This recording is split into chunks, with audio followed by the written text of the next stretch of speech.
Good day, everyone. I am Angelica from Bachelor of Secondary Education, major in Sciences. And today, I will be discussing about the table of specification. But before we will moving on through our further discussions for today, here are the learning objectives. So, at the end of the lesson, you will be able to define a table of specification. Second, describe the benefits of the table of specification. Third, describe the general steps of table of specification. And lastly, explain the different formats of a test table specification. So, what is table of specification? So when we say table of specification, it is a chart that provides graphic presentations or representations of the content of a course or curriculum elements and their educational objectives. Table of specifications is a two-way chart which describes the topics to be covered in a test and the number of items or points which will be associated with each topic. So a document called Terms of Specifications or TOS help you plan out your exams, and you can also call the document as the Table of Specification.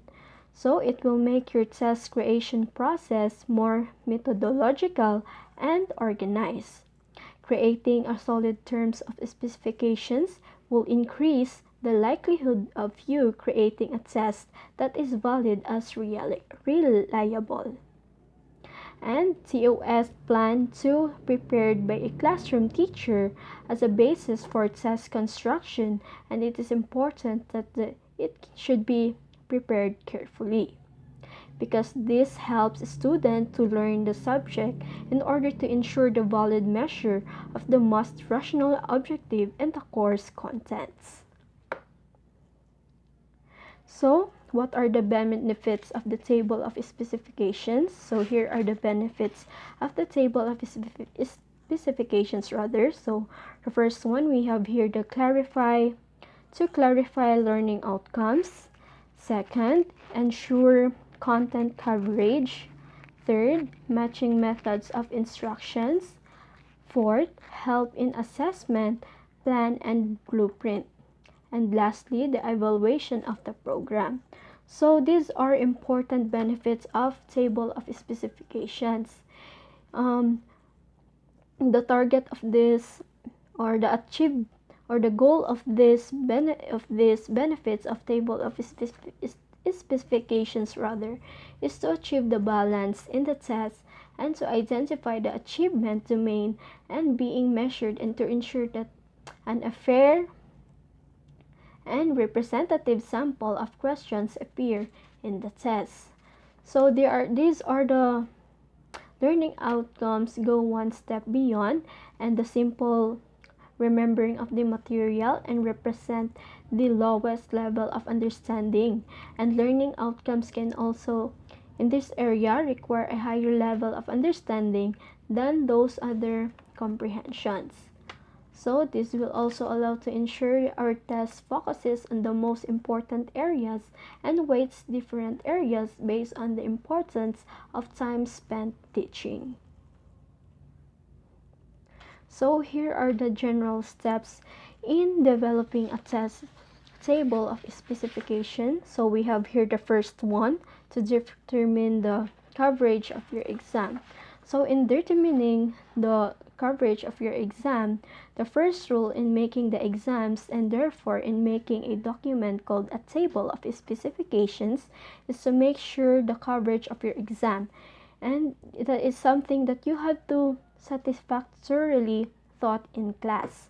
So select the topics that you wish to test in the exam, and it is possible that you will not be able to cover all these topics as it might create a test that is too long and will not be realistic for your students in the given time. So select only the most important topics. Second, determine your testing objectives for each topic area.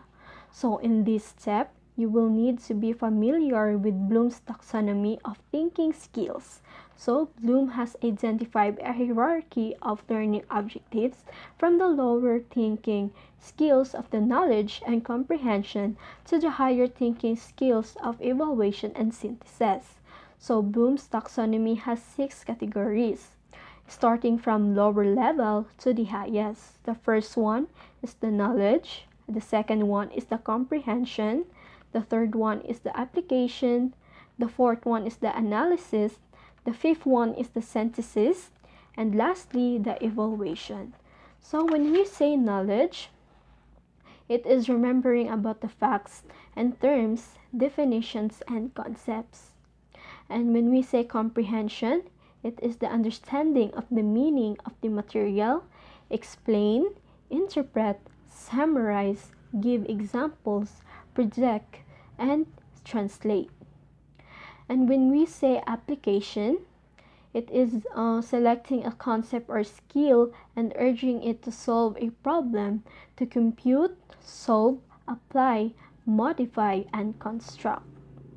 And the next one is the analysis.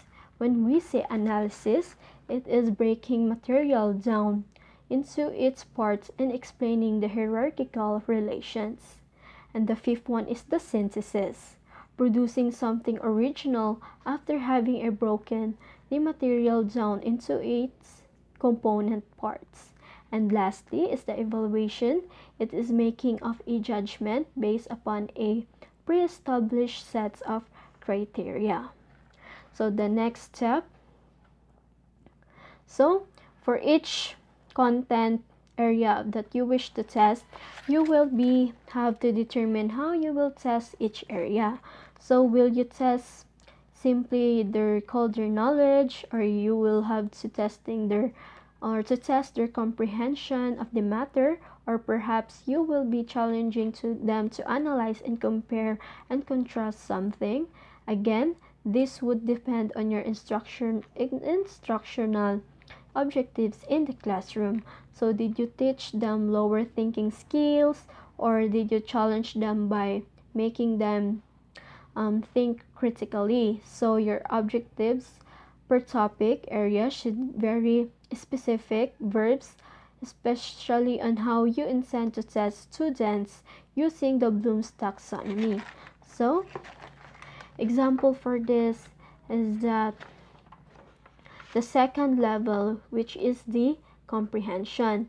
Verbs to use their objectives would be explain or retell, or if it is in the context of the understanding of the story. For the cognitive level of analysis, verbs you can use for the taxonomy level is to analyze and to show the relationships. And it is important that your terms of specifications reflect your instructional procedure during the semester. If your coverage on a topic mostly dwelt on the knowledge and comprehension of material, then you cannot test them by going up the hierarchy of Bloom's taxonomy. Thus, it is crucial that you give a balance of set of objectives throughout the semester depending on the nature of your students. And the third step would be the determine the duration of each content area. So the next step in making the table of specification is to write down how long you spend teaching a particular topic. So this is important because it will determine how many points you should devote for each topic. So logically, the longer time you spend on teaching a material, then the more questions should be devoted for that area. And the fourth step will be determine the test types of each objectives. So now that you have created your table of specifications for your test by aligning your objectives to Bloom's taxonomy, and it's time to determine the test types that will accomplish your testing objectives. So for example, knowledge questions can be accomplished easily through multiple choice questions or matching types exams. Then if you want to test evaluation or synthesis of the topic, you will want to create exam type questions, or perhaps you will ask the students to create diagram and explain their diagrams in their analysis. So the important thing that the test type should reflect of your testing objectives. And lastly will be the polish of your terms of specification or the test table specification. So after your initial draft of table of specification, it's time to polish it. So make sure that you have covered in your terms of specifications rather of the important topics that you wish to test. So the number of for your test should be sufficient for the time allotted for the test. So you should seek your academic coordinator and have them comment on your table of specification, and they will be able to give you a good feedback on how you can improve and modify it. So after their approval, it's time to put into action your blueprint by creating your exam, and it would be best to use a spreadsheet like Microsoft Excel so you could easily modify their terms of specification in case you have some corrections. So here are some examples of the formulas of table of specifications or the formats. So the first one, we have the formula A. The relative weight for the importance of content is equal to the number of class period per subject or per one subject divided by the total class period times the 100%. So here is the example of the formula A. So we have here the vocabulary, speaking, language, listening, writing, and a total of class periods for teaching the units. So the next column, we have here the class period spent on subject, and the second column would be the relative weight of your subjects, which contains 30%, vocabulary 10%, speaking 10%, language 20%, listening 10%, writing 20%, a total of 100%. So here is the formula B. It is a relative weight for the objectives. So the number of the objectives in each level divided by the objectives of the unit times 100%. So here is the example of the formula A. So we have here the objectives and the topics. So the first one will be the reading which is the reading.